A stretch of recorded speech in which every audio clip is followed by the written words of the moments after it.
Hello and welcome to my channel engineering with engineers. तो मैं हूं चिरंजीत।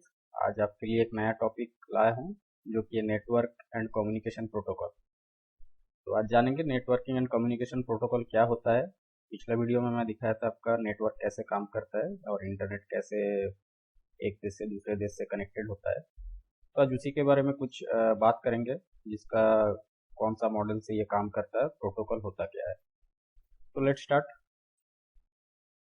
तो first of all communication protocol क्या होता है।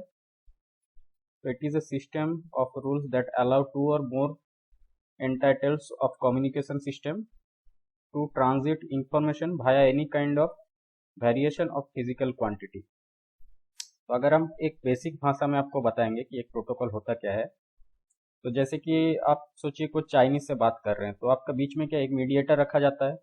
आपको अगर चाइनीज नहीं आता है, नॉर्मली नहीं आता होगा, तो अब क्या किया जाता है कि इंडियंस वालों की तरफ से या चाइनीज वालों की तरफ से एक मीडिएटर रखा जाता है, जो कि आपका चाइनीज जो बोलते हैं उसको आपको इंडियन लैंग्वेज पे ट्रांसलेट करके बताता है, और आप जो बोलते हैं उसको चाइनीज में ट्रांसलेट करके चाइनीज आदमी को बताता है। तो यही जो काम है बेसिकली ये कंप्यूटर में कौन करता है, दैट इज ए प्रोटोकॉल। ये प्रोटोकॉल नॉर्मली तीन टाइप्स का होता है, एक है हार्डवेयर, एक सॉफ्टवेयर, एक हार्डवेयर और सॉफ्टवेयर प्रोटोकॉल।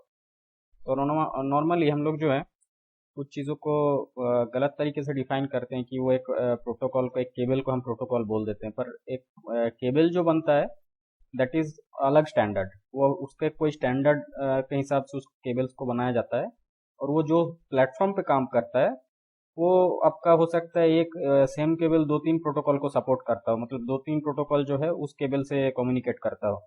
तो इसी तरीके से प्रोटोकॉल को तीन टाइप से डिवाइड किया गया है, जो कि खाली हार्डवेयर बेस्ड पे काम करते हैं। जैसे आपका यूएसबी हो गया, आप कोई पेन ड्राइव लगा रहे हैं तो उसमें एक प्लग इन ड्राइवर रहता है जो आपका ओएस में इंस्टॉल हो जाता है, और जो यूएसबी है उसमें एक नॉर्मली फार्मवेयर डाला हुआ रहता है जो कंपनी का आप यूएसबी यूज कर रहे हैं, मतलब पेन ड्राइव यूज कर रहे हैं। तो इस तरीके से यूएसबी जो है हार्डवेयर प्रोटोकॉल की तरह काम करता है। तो सेम है आपका RS-232, जो आपका जो फील्ड में आप ड्राइव्स का कम्युनिकेशन करते हैं, नॉर्मली वो पहले RS-232 में आता था। अभी टेक्नोलॉजी थोड़ा अपडेट हो रहा है तो इथरनेट बेस्ड जो कम्युनिकेशन है उसमें ट्रांसफर हो रहा है अभी। तो ये भी एक आपका हार्डवेयर प्रोटोकॉल का एग्जांपल है। तो नेक्स्ट आपका सॉफ्टवेयर प्रोटोकॉल क्या क्या है, डीएनएस। डीएनएस का काम क्या है वो हम नेक्स्ट आपको जब मॉडल में आएंगे उस टाइप को आपको बताएंगे। यूडीपी, टीसीपी, आईपी क्या होता है, ठीक है। तो और एक आ जाता है आपका हार्डवेयर एंड सॉफ्टवेयर, दोनों को मिला के एक कुछ प्रोटोकॉल्स बनते हैं। जैसे हम लोग का जैसे इंडस्ट्रियल ऑटोमेशन में जो कंट्रोलर यूज, जो आपका प्रोटोकॉल यूज किया जाता है, जैसे कि आपका प्रोफीबस हो गया, प्रोफीनेट हो गया, that is hardware plus software, दोनों का कॉम्बिनेशन में ये प्रोटोकॉल्स को बनाया जाता है। तो चलिए देख लेते हैं कि प्रोटोकॉल का जरूरत क्यों है, ठीक है। तो आप सोचिए आपके पास एक कंप्यूटर है जो कि आपका HP का है, और वो आपका विंडोज में चल रहा है, मतलब माइक्रोसॉफ्ट का विंडोज ऑपरेटिंग सिस्टम पे चल रहा है, ठीक है। और आपका और एक पीसी के साथ आपको कम्युनिकेशन करवाना है, जो कि वो सेम सेम माने सेम प्लेटफॉर्म पे काम कर रहा है, विंडोज ही है उसमें। तो आप उसका वो एक दूसरे का लैंग्वेज वो जानता है, मतलब ये जिस लैंग्वेज पे डेटा ट्रांसफर करेगा वो भी उसी लैंग्वेज पे डेटा ट्रांसफर करेगा, तो वो अपना प्रोटोकॉल बना सकता है।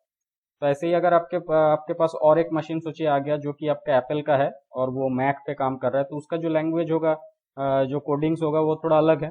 तो आपका जो विंडोज का सिस्टम है वो उसको पता नहीं कर पाएगा। तो उसके लिए मुझे कुछ कम्युनिकेशन चाहिए होगा, बीच में कोई मीडिएटर चाहिए होगा।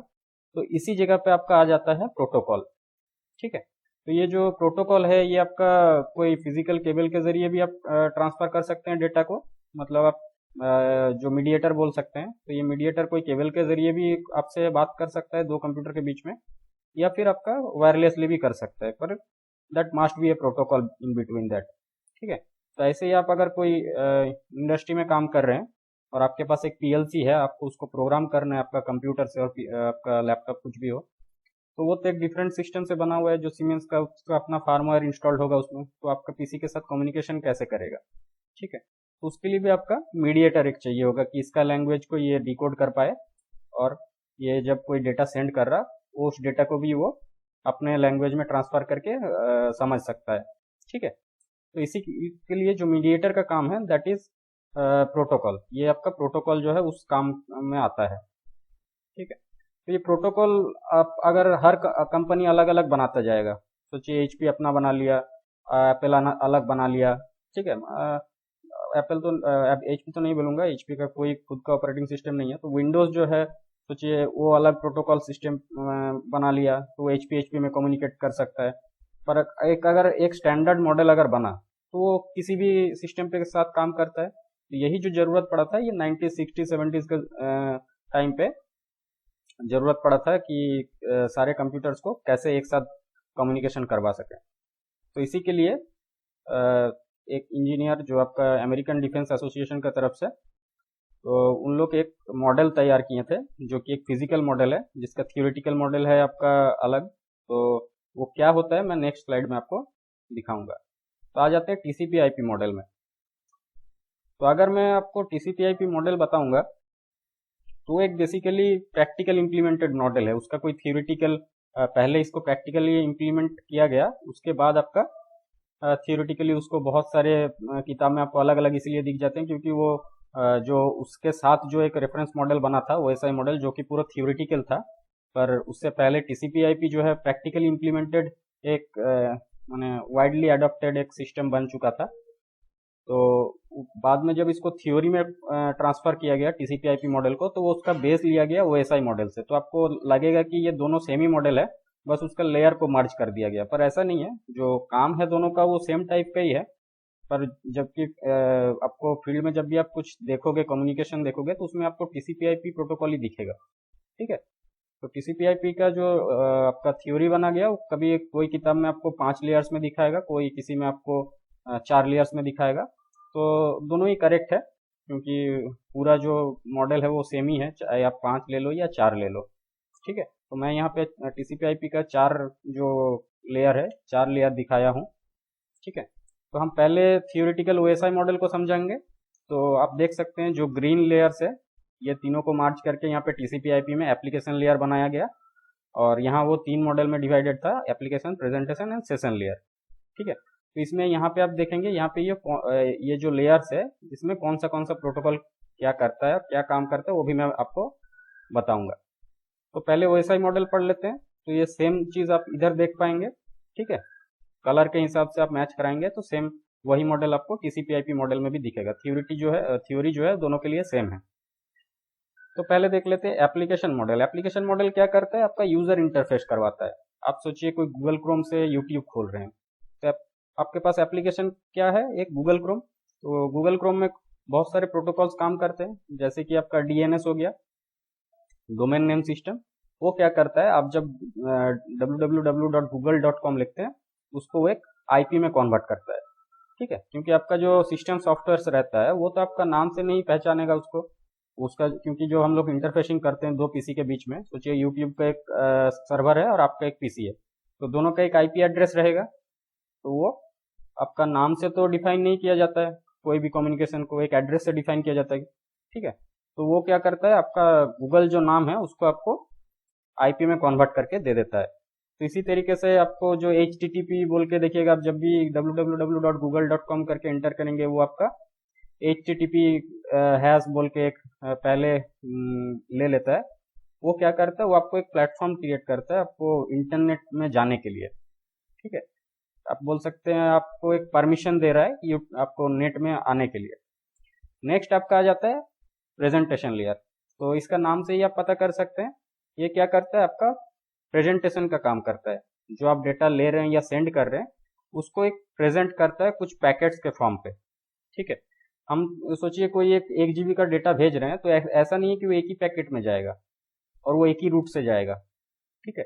तो ये क्या करता है, नॉर्मली प्रेजेंटेशन लेयर क्या करता है, उस पैकेट्स को बनाता है। आपका सोचिए एक कॉम्बिनेशन ऑफ डेटा है, तो उसमें अलग अलग पैकेट में वो 10 पैकेट में डिवाइड कर देता है, और सब में एक एक नेमिंग कर देता है कि एक नंबर पैकेट है, ये 2 नंबर पैकेट है। तो ये आपका प्रेजेंटेशन लेयर इस तरीके से काम करता है। नेक्स्ट जो आ जाता है आपका, और जो प्रेजेंटेशन लेयर है उसका एक और अच्छा काम है, क्योंकि वो आपका फाइल एक्सटेंस को पहचानने में मदद करता है। मतलब आपका सोचिए आप कोई JPG फॉर्मेट में कोई फोटो को भेज रहे हैं, या फिर आप कोई मेल का फॉर्मेट में भेज रहे हैं, तो वो उसको रीड करेगा कि वो एक आपका इंपॉर्टेंट डेटा फाइल्स है कि नहीं। अगर सोचिए आप कोई मेल कर रहे हैं, तो उसका मेल आपको क्या है, नहीं जाने से थोड़ा प्रॉब्लम हो जाएगा, तो वो डिकोड करता है वो कौन सा फाइल एक्सटेंशन है, उसके हिसाब से वो सेशन लेयर को बताता है कि ये इस फाइल एक्सटेंशन है। ठीक है। और जो आपका सेशन लेयर है ये एक बहुत इंपॉर्टेंट लेयर है, एक एप्लीकेशन जो टीसीपी आईपी में आप एप्लीकेशन लेयर बोलेंगे, तो सेशन लेयर एक बहुत अच्छा काम करता है, जो कि है पूरा सिस्टम को मैनेज करता है, मतलब पूरा मॉडल्स को जो है वो मैनेज करता है। वो क्या करता है, जिससे उसको डेटा लेना है या भेजना है उससे डायरेक्टली उस एड्रेस में वो माने बात कर सकता है through transport network and physical layer. वो क्या करता है, उस पूरा कम्युनिकेशन को मैनेज करता है कि वो डेटा पहुंचा कि नहीं, नहीं पहुंचा तो फिर से सेंड करना है। तो वो जो काम है वो आपका करता है सेशन लेयर। नेक्स्ट आ जाते हैं ट्रांसपोर्ट लेयर पे। तो आपको मैं पहले ही बताया जो प्रेजेंटेशन लेयर है वो क्या करता है, डिकोड करता है उसका फाइल एक्सटेंशन क्या है उसके हिसाब से। तो आपका जो ऑपरेटिंग सिस्टम भी है ना वो भी उसी तरीके से काम करता है। आप सोचिए आप कोई फोटो फाइल है उसका आप देखिएगा एक्सटेंशन को मिटा देंगे तो उसका वो डिटेक्ट ही नहीं कर पाएगा कि उसको कौन सा एप्लीकेशन से ओपन करना है। ठीक है। तो सिस्टम सॉफ्टवेयर भी आपका फाइल एक्सटेंशन से ही पता करता है कि वो कौन सा डेटा है। तो ट्रांसपोर्ट लेयर क्या करता है, वहां से वो पता करता है वो कि एक मेल या इंपॉर्टेंट कोई डॉक्यूमेंट्स फाइल है कि नहीं। अगर वो डॉक्यूमेंट्स फाइल है तो उसको वो टीसीपी मॉडल के जरिए भेजता है, मतलब जो नॉन रियल टाइम डेटा है, जिसको रियल टाइम से मतलब नहीं है। तो रियल टाइम और नॉन रियल टाइम दोनों में अंतर क्या है, आप जब वीडियो कॉन्फ्रेंसिंग कर रहे हैं that is a real time data, मतलब आपको आप जब भी आप मतलब आप भी उसको साथ साथ उसको देखना है और उसको भी आपको देखना है एकदम उसी टाइम पे। ऐसा नहीं कि आप उसका वीडियो पहले आया 10 मिनट बाद आपका वीडियो उसके पास गया, that is not real time data. तो रियल टाइम डेटा जो है वो आपका ट्रांसफर किया जाता है यूडीपी फॉर्मेट से। ठीक है। तो यूडीपी का फुल फॉर्म क्या है, यूजर डेटाग्राम प्रोटोकॉल। ये क्या करता है, रियल टाइम डेटा को ट्रांसफर करता है। टीसीपी जो है ट्रांसफर, एक जो टीसीपी का फुल फॉर्म है वो ट्रांसफर कंट्रोल प्रोटोकॉल है। तो उसमें क्या होता है, वो नॉन रियल टाइम डेटा को, आपका सोचिए कोई मेल जा रहा है तो आप वो जो जाएगा वो टीसीपी के जरिए जाएगा। अगर आपका सोचिए मेल वहां पे नहीं पहुंचता है तो वो देखिएगा आपका फिर से कुछ देर के बाद आपके सिस्टम पे आ जाता है। ऐसा नहीं है कि मेल आप भेजे आप साथ साथ आपको मिल जाता है। तो वो क्या करता है, वो चेक करता है कि सारा पैकेट्स आया कि नहीं। अगर कुछ लॉस है तो फिर सेशन लेयर को बताता है कि ये आपका डेटा लॉस हुआ, ये पैकेट्स आया नहीं है, तो फिर से उसको रीसेंड करता है। तो जो नॉन रियल टाइम डेटा है वो इंपॉर्टेंट डॉक्यूमेंट्स को नॉन रियल टाइम डेटा या टीसीपी फॉर्मेट पे भेजा जाता है टीसीपी प्रोटोकॉल के जरिए, वो डेटा आपका लॉस ना हो। ठीक है। तो ऐसे काम करता है। और ऐसे ही आप देखेंगे जब यूडीपी में आप कभी फोन में बात करते हैं, आपका अगर कोई बात एक बार कट गया तो ऐसा नहीं है कि वो दूसरा बार आपके पास आ जाता है। ठीक है। तो इसीलिए वो रियल टाइम में ही काम करेगा। ऐसा नहीं है कोई पैकेट्स आपका अगर लॉस हो गया तो वो फिर से आपके पास आएगा, वो आपका लॉस हो जाता है यूडीपी में। इसीलिए जो आपका इंपॉर्टेंट डॉक्यूमेंट्स फाइल है उसको टीसीपी में ही ट्रांसफर किया जाता है और ये डिकोड करता है आपका सेशन लेयर। ठीक है, सॉरी प्रेजेंटेशन लेयर। ठीक है। नेक्स्ट आ जाता है आपका नेटवर्क प्रोटोकॉल। तो आप देख सकते हैं जो टीसीपी है और नीचे जो नेटवर्क है वो आपका आईपी प्रोटोकॉल पे काम करता है और इसी के नाम से पूरा मॉडल का नाम बनाया गया है। ठीक है। जो फिजिकल मॉडल है उसमें आपका इसी दोनों जो आपका पार्ट है ये दोनों के नाम से ही पूरा मॉडल का नाम है। मतलब समझ सकते हैं कि कितना इंपॉर्टेंट है। तो नेटवर्क का क्या काम होता है, आप नेटवर्क देख के समझ रहे हैं कि वो कौन सा नेटवर्क से डेटा ट्रांसफर होगा, कौन सा एड्रेस से जा रहा है, उसका एड्रेस क्या होगा, सारा कुछ जो डिफाइन करता है दैट इज नेटवर्क प्रोटोकॉल। तो टीसीपी आईपी मॉडल का एक सबसे बड़ा खासियत क्या है कि आपको कोई यूजर को पता नहीं रहता है या फिर जो रिसीव कर रहा है उसको भी नहीं पता रहता है कि कौन सा रूट से आया है। ठीक है, या कौन सा रूट से जाने वाला है। ठीक है।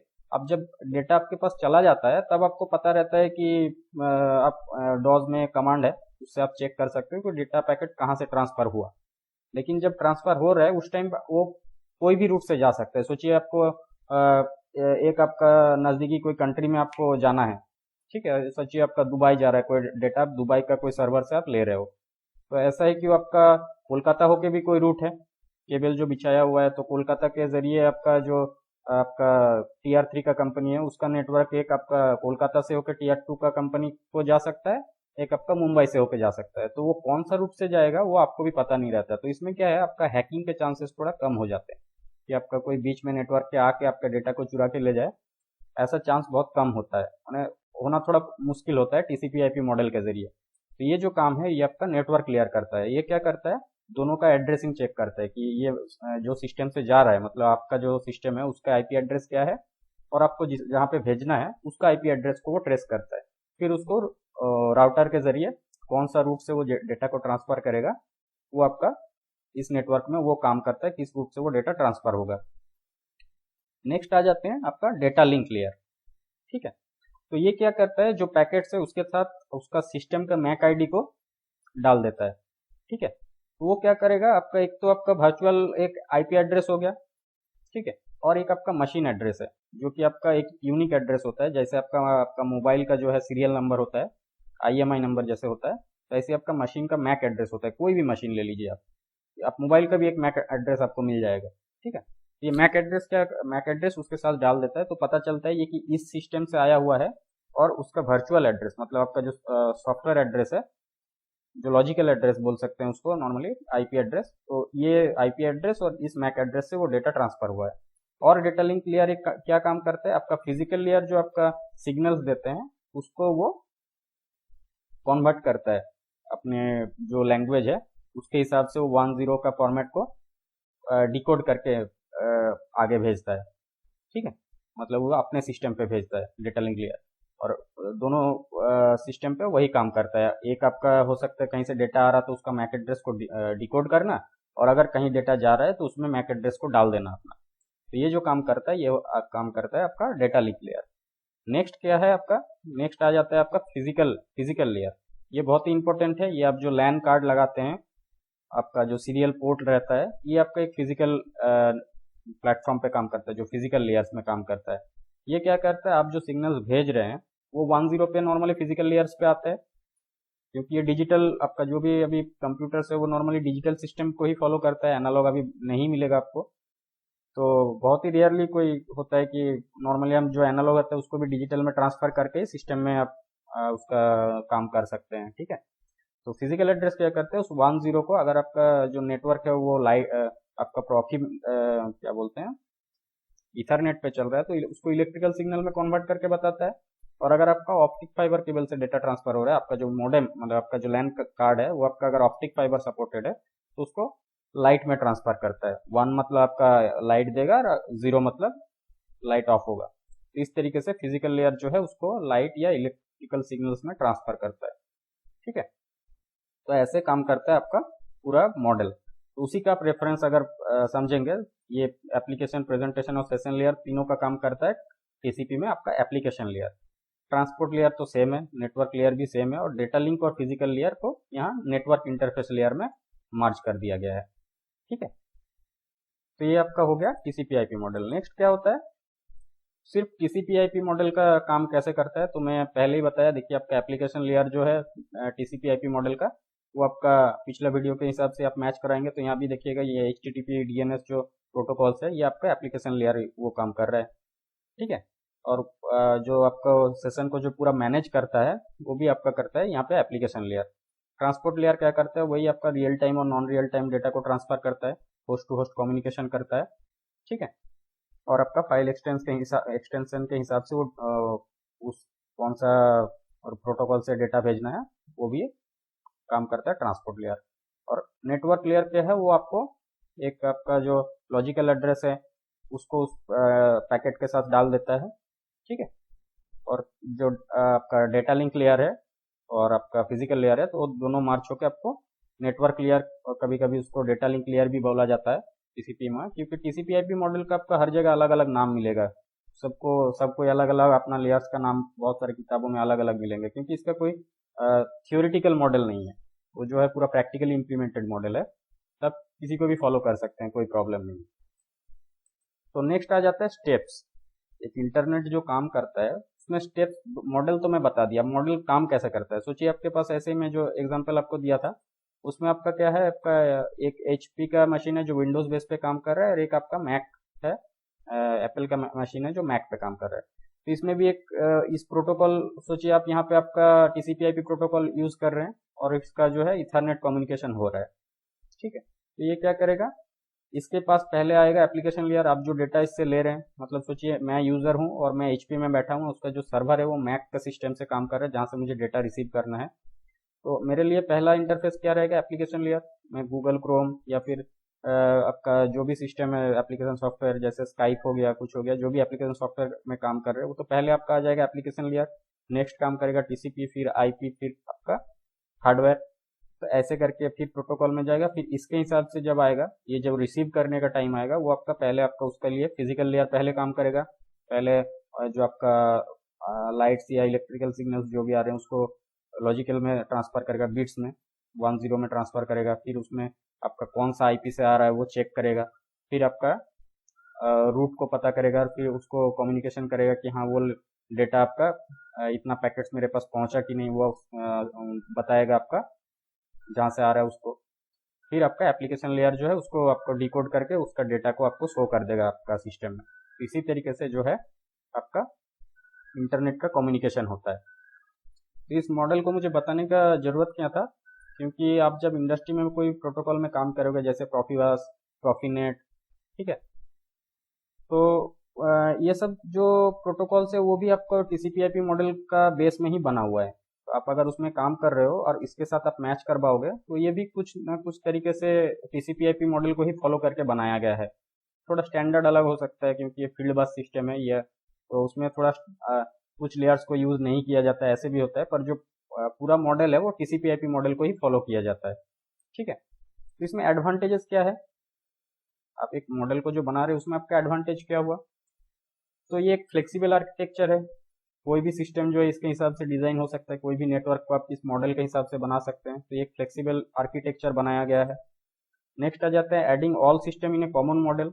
अब कोई भी मैन्युफैक्चरर है, कोई भी ऑपरेटिंग सिस्टम्स बना रहा है, सिस्टम्स बना रहा है, या फिर आपका पीएलसी ऑटोमेशन सिस्टम जो भी बना रहा है, तो एक कॉमन मॉडल को फॉलो करेगा अपना जो आर्किटेक्चर है वो डिज़ाइन करने के लिए। और वो चाहे तो आप, इसीलिए आज का डेट पे जो पॉसिबल है, आप दो अलग अलग पीएलसीज को कम्युनिकेशन करवा सकते हैं, दो अलग कंप्यूटर्स को कम्युनिकेशन करवा सकते हैं। वो पॉसिबल हुआ आपका टीसीपी/आईपी मॉडल के जरिए। पहले ये जो है आपका अमेरिकन डिफेंस के लिए यूज़ होता था, बाद में ये वाइडली बहुत पॉपुलर हो गया और अभी वर्ल्ड लेवल पे ये यूज़ होता है, ठीक है। वर्ल्ड में अभी कोई भी नेटवर्क डिज़ाइन होता है नॉर्मल टीसीपी/आईपी मॉडल को ही फॉलो किया जाता है।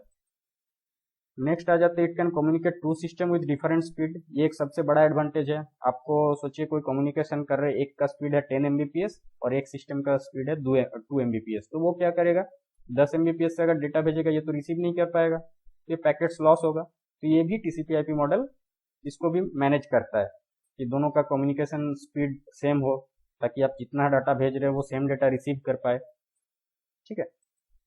नेक्स्ट आ जाते हैं it can provide security of the network properly.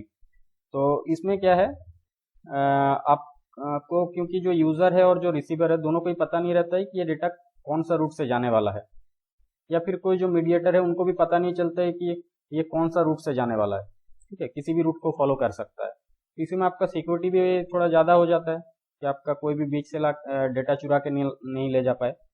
जबकि अभी भी हैकिंग्स तो होते ही रहता है, पर इसमें सिक्योरिटी थोड़ा ज़्यादा मिलता है और इसमें और भी काम चल रहा है सिक्योरिटी बढ़ाने के लिए, ठीक है। नेक्स्ट आ जाता है it support real time communication as well as non real time communication. तो ये तो मैं पिछला में आपको बताया कि आपका जो फ़ोन कॉल्स है, वीडियो कॉल्स है, वो रियल टाइम पे काम करता है। और आपका जो मेल सिस्टम है, कोई डॉक्यूमेंट्स आप भेज रहे हैं, तो आपका नॉन रियल टाइम डेटा में भेजा जाता है। एक टीसीपी, एक आपका यूडीपी, दोनों प्रोटोकॉल यूज़ किया जाता है। नेक्स्ट आ जाता है chance of losing the data is very less. तो इसमें आपका, क्योंकि ये स्पीड को, नेटवर्क को पूरा मैनेज करता है, कौन सा रूट पे जाएगा, कितना स्पीड से जाएगा, सारा कुछ मैनेज करता है। तो इसमें आपका डेटा लॉस होने का भी चांसेस बहुत कम हो जाता है अगर आप कोई इंपॉर्टेंट डॉक्यूमेंट्स फाइल भेज रहे हैं, ठीक है। It provides a good platform to all system manufacturer to design their networking system। तो ये तो मैं पहले ही बताया कि ये आपका कॉमन मॉडल बना दिया गया कि जिसके बेस पे पूरा नेटवर्क बाद में भी डिज़ाइन हो रहा है, ठीक है। चाहे वो इंडस्ट्रियल कम्युनिकेशन सिस्टम हो या फिर वर्ल्ड वाइड लेवल में आपका इंटरनेट का कम्युनिकेशन हो, ठीक है। Thanks for watching, please share and subscribe. Video अच्छा लगे तो शेयर एंड सब्सक्राइब कर दीजिएगा, ताकि मेरा वीडियो का नेक्स्ट जो वीडियो का नोटिफिकेशन आएगा वो आपका स्क्रीन पे आ जाए। और अगर मैं आपको कुछ हेल्प कर पा रहा हूँ इस वीडियो से तो काइंडली कमेंट से बताइएगा, तो मुझे भी मोटिवेशन मिलेगा और वीडियो बनाने के लिए। Thank you, have a good day.